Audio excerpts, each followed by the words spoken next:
following program is a PBS Wisconsin original production. Let's go, bus. Go, bus. Come on, girls. Go, bus. Go, bus. Go, bus. Go, bus. Go, bus. Come on, girls. Welcome to the farm. You know I love my dairy cows. I've been farming my whole life and I just love cows. But I wanted to explore some different animals. So today I've decided to visit with some goat farms. First, I'm going to be heading out to a Farmstead Goat Creamery to learn about goat milk cheese. And then I'm going to see how goats can restore native prairie. And finally, I'm going to learn about goat milk soap. Gather with us around the farm table. I'm your host, Inga Witcher. Good morning, girls. I'm Inga, and I love everything about farming. Midwestern farms are a bounty of good food made by good people. I love being able to travel, to search out good ingredients. Cooking is all about what's seasonal, what's fresh. Every day can be filled with good food, good friends, and a beautiful herd of cows. Welcome to the farm. Good girl. Around the Farm Table is funded in part by Wisconsin Farmers Union, united to grow family agriculture. Heartland Credit Union, Focus Fund for Wisconsin Programming, and Friends of Wisconsin Public Television.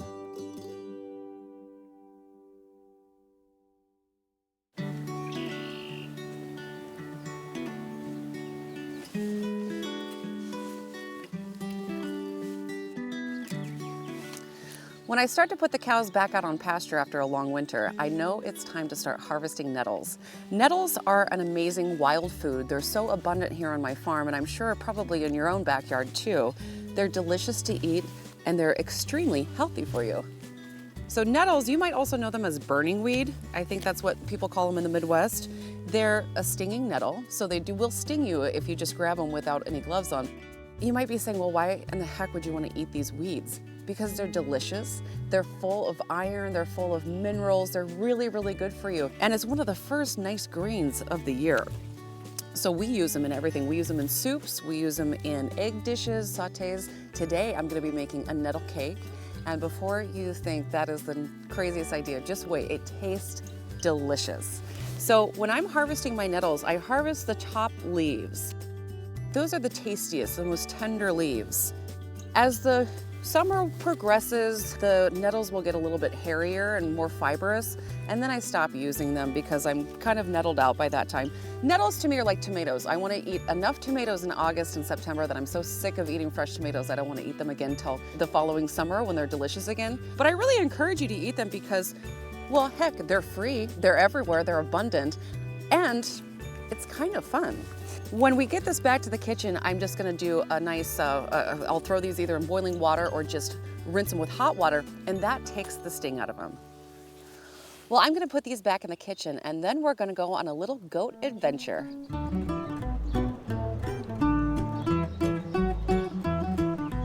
For my first stop, I traveled to Cross Plains, to the Dream Farm, to meet with Diana, a goat farmer and cheesemaker. Hi, Diana. Hi, Inga. Nice to see you. Good to see you. Welcome to Dream Farm. Thank you. I'd love to check out the goats. They'd love to greet you. Dream Farm is nestled on 25 acres of rolling hills, which provide perfect pastures for a herd of playful dairy goats. Ooh, hi. Hi. Diana milks her goats daily, and she uses that milk to produce a variety of artisanal, handcrafted goat cheeses. And she sells those cheeses to local stores and restaurants. This is so fun to be out here with the goats and just to be on the farm here. They're so sweet. Goats have great personalities. They love people. They really do. And as I was walking up, I saw them kind of just playing together and just, you can't help but smile, I think, being around these. Most times they make you smile. How did you find yourself getting into the cheese business and getting into being a goat farmer?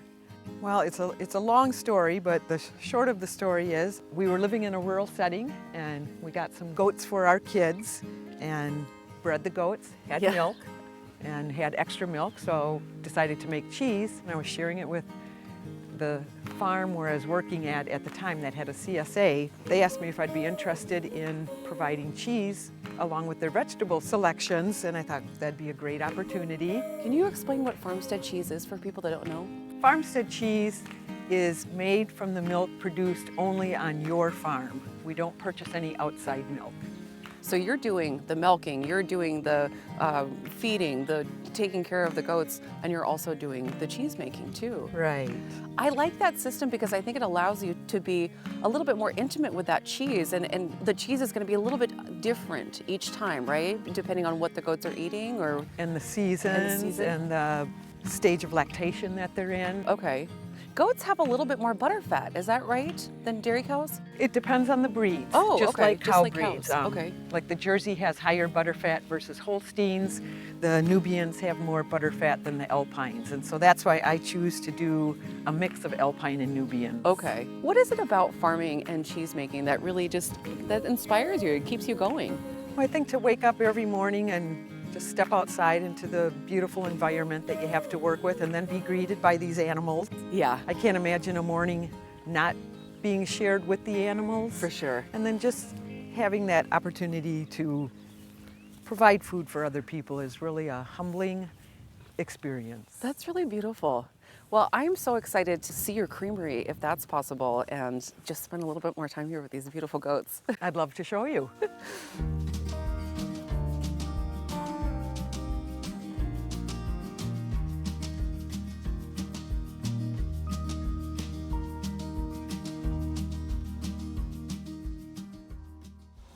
There's so many different varieties of cheeses that you can make. Can you explain to me what this variety is and how you make it? What's the process? Well, this is called a fresh chèvre or a fresh goat cheese. So it actually started yesterday. We brought the milk up from the milk house in our bulk cooler, brought it up in buckets, dumped it into this facility, which is a vat pasteurizer. Okay. So because it's a fresh cheese, it has to be pasteurized. We got through the pasteurization, and then we add a little bit of starter culture to get some good bacteria breaking down that lactic acid in the milk, and then add a little bit of rennet, and then it's set in here overnight. This morning, lift up the lid and you've got this nice vat of a soft curd.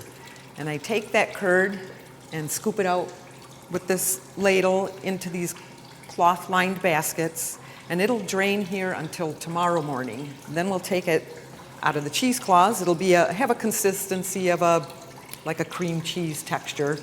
We'll put it into bowls, add salt, add herbs, and then package it into individual containers ready for sale. This has been so inspiring to learn about all this and to be here and to see that it can actually happen for me to have a small creamery as well. So thank you for spending the time with me. You're welcome. Thank you for your interest.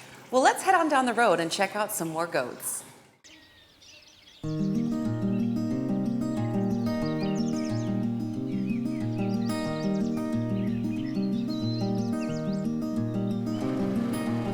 After meeting with Diana and her dairy goats, I took a ride up a steep ridge with Jesse. Jesse and Jay are a husband and wife team of ecologists who manage several herds of goats. Come on, goats. Let's see some goats. They put their goats to work clearing brush and controlling invasive species as they preserve and rehabilitate natural areas.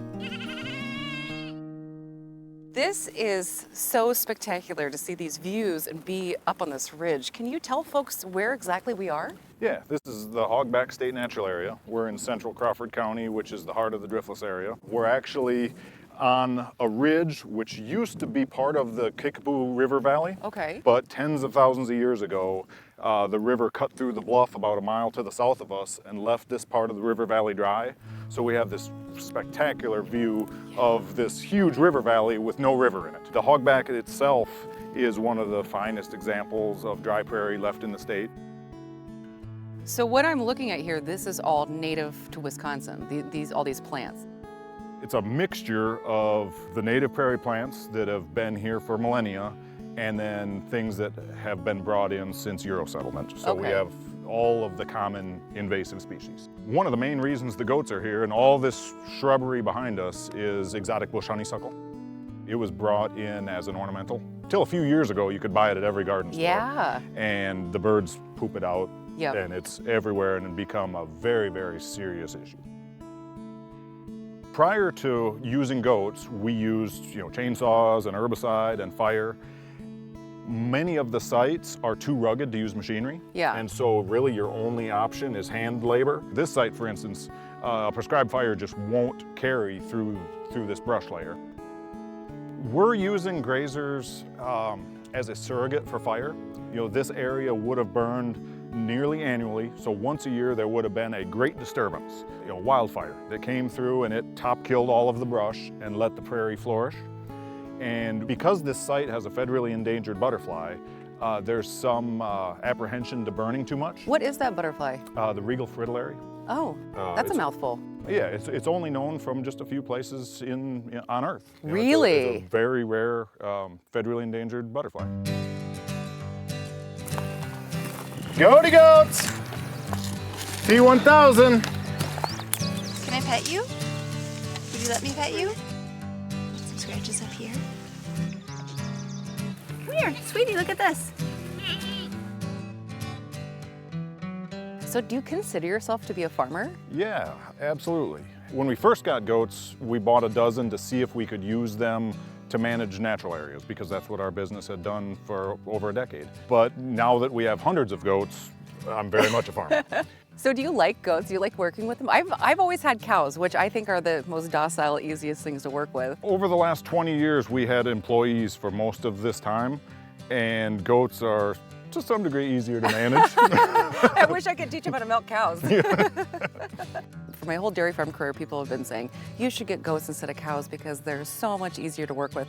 And I think, boy, if my cows are out of their fences all the time, I don't think I could manage fencing for goats. They're climbing everywhere and everything. We have cows on our own farm, and I would have to say that raising cattle is easier than raising goats. Yeah, but the goats are so much friendly, or they have this appeal that is just so lovely. They have a personality. They seem to think quicker, and they seem to be more social. Right. They're more like a dog.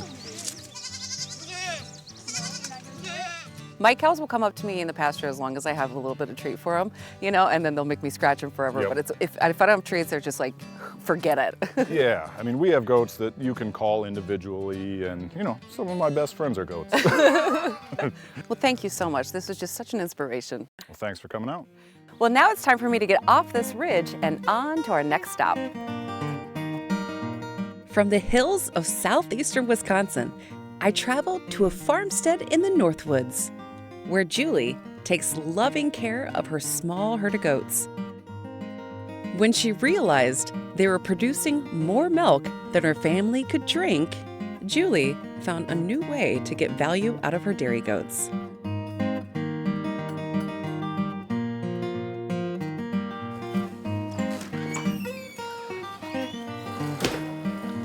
Hello, Julie. Hi, Inga.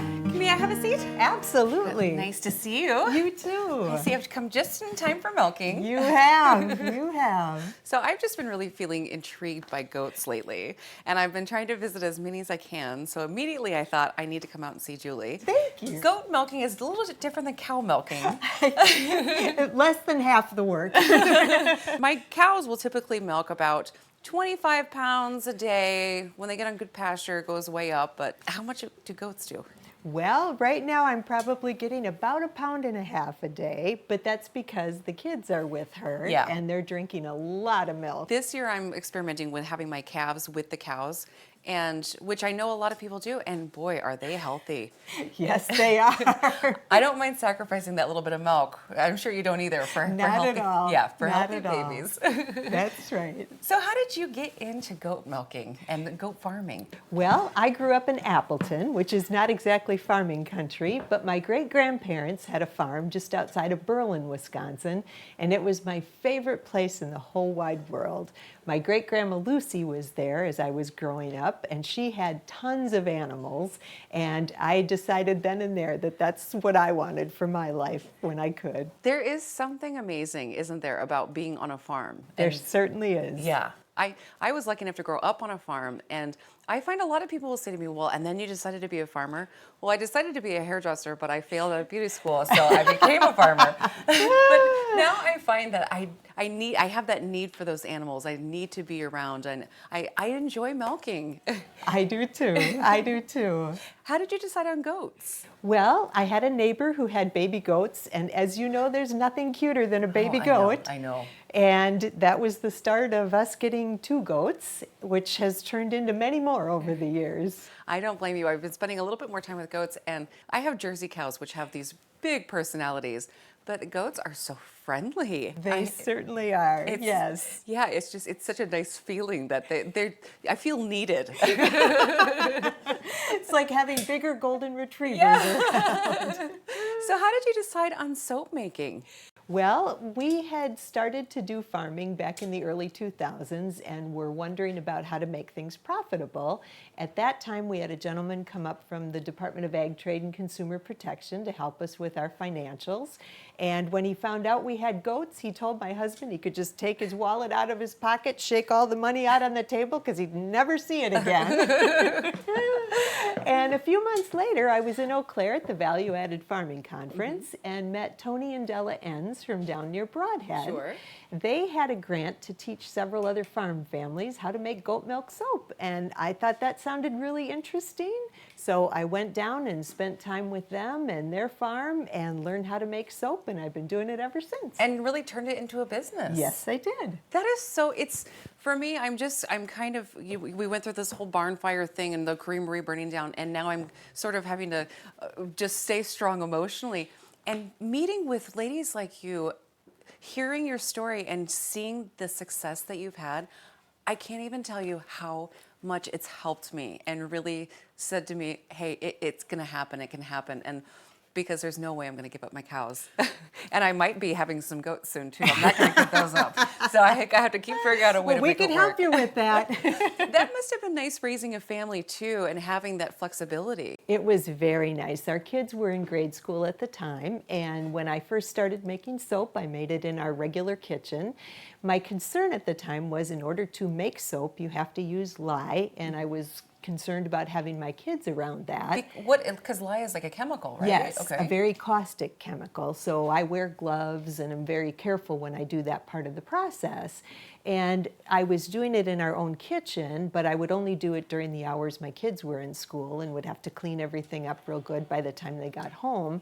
And a number of years ago, we built a dedicated soap kitchen off the back of our garage, which has a door that locks so I can leave my mess behind and keep it safe.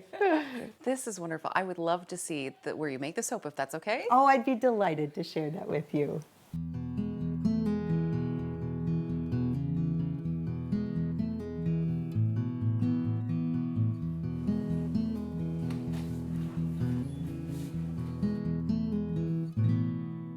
So these soaps look amazing. They're so fun and beautiful.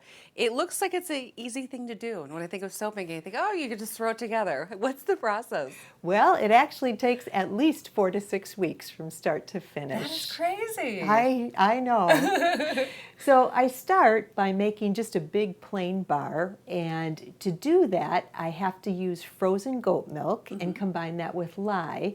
If I didn't use the milk frozen, the lye would heat up so hot that there would be a burnt orange chemical reaction to it. So I have those in the sink, and then on the stove I'm melting all my oils and bringing them to temperature. And when those two products are ready to be combined, I put them together in a large pot.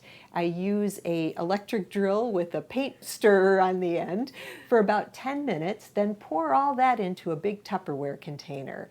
The Tupperware container sits for 24 hours so the soap will harden, and there's a chemical process called saponification where the lye no longer is caustic.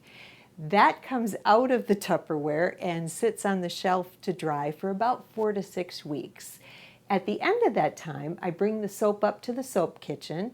I cut the bar into big slices, put it through the food processor and grate it, put it back on the stove for a second melt. And if you've ever heard of French milled soaps, means they've been melted more than once. And the reason for that is so the soaps last longer and hold their scents longer. Oh, interesting. So these are really artisan products. What is the difference? Can you tell folks between your basic bar of soap and something that's homemade with care? To actually be considered soap, you have to use lye. And if you look at some of the things that you think of as soap in the grocery store, they aren't labeled as soaps. They might be labeled as moisturizing bars or something to that effect, and are full of a lot of different chemicals. They're like the margarine instead of butter. Yes, yes, that's an excellent analogy. And with goat milk soap, the goat milk in and of itself is a moisturizer. And when you make homemade soap, all the natural glycerin is retained in the soap. Glycerin is a humectant, which draws moisture to your skin, so you're actually getting moisturizing benefits both from the soap itself and the goat milk. Well, I'm excited to share some of it. It smells delicious in here with all the different essential oils. It's just, this is heaven. It is, it is. But I need to get back to the kitchen. I'm so excited that the ladies are going to be showing up soon, and I hope that you'll join them for a little goat yoga. Thank you, I would love to. Well, let's head back into the kitchen and frost our cake.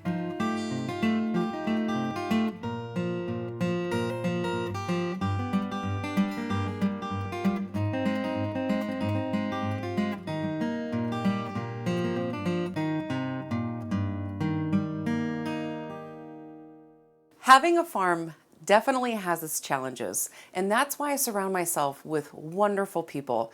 And some of those wonderful people happen to be mothers, especially my mother, who comes out and she helps me here all the time, whether she's helping me weed the garden, chase cows around, or help me in the kitchen. And today I wanted to celebrate those mothers in my life with a little bit of a nettle moss cake, I like to call it. It's a cake made out of nettles, and I know you might be thinking, that sounds terrible. It's gonna taste amazing, and it's gonna look beautiful. So I've already baked my cakes, and what I did for that was that I just creamed the butter and the sugar together. I added 6 eggs. I let all that come together, put in 2 tablespoons of vanilla, 4 teaspoons of lemon juice, the zest of 2 lemons, and then I slowly added 2 cups of pureed nettles. Finally, I added 4 cups of flour, 4 teaspoons of baking powder, and a half a teaspoon of salt. Once that came together, I put them in 3 different pans and baked them in the oven. I baked them at 325 for about 25 minutes. I bake them low and slow so that I don't lose the color of the nettles. And now we're ready to make our goat cheese frosting. So the first thing I'm gonna do is I'm gonna take some of that wonderful goat cheese that I got from Diana, add it to my mixer. Now I've got some cream cheese, a little bit of vanilla, and I'm gonna whip this up. And now when it's on low, I'm gonna add my powdered sugar.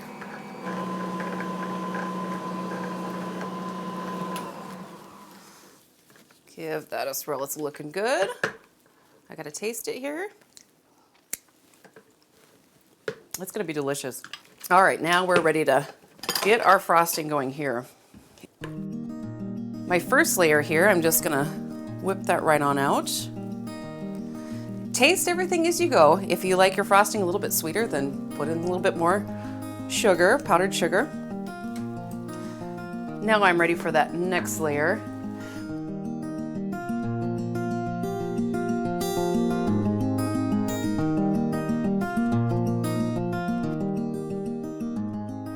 I'm not interested in really making this cake look beautiful with the frosting because we have a trick that we're gonna use for making it look like moss. My mother made this cake for me a few years ago, and when I first saw it, I thought, well, why would she put moss on a cake? That doesn't make any sense. And then I realized it wasn't moss at all. All right, that looks good. So the trick to her moss frosting was actually that extra cake that we made. And you can just crumble it on top. This is so cute. This is another fun recipe you could make with kids. I always, when my nephews are here, our activities are either doing something on the farm or doing something in the kitchen. And so this is a fun recipe to make with those little kids because you get to squish up cake. How fun is that?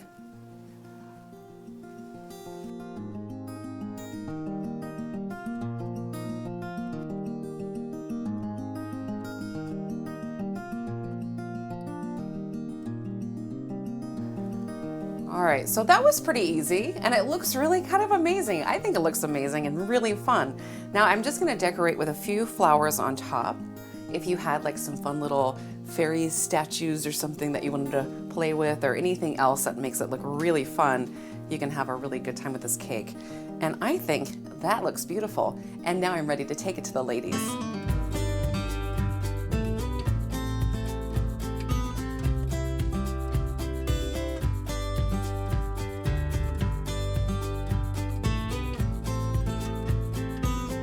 You'll be delighted by the taste of the sweet nettle cake, combined with the creaminess of a goat cheese frosting. Serve with a hot herbal tea and enjoy with friends. Well, I hope this has inspired you to gather the important ladies in your life and take a little time out for cake and tea. And I hope you'll gather with us next time around the farm table. I'm your host, Inga Witcher.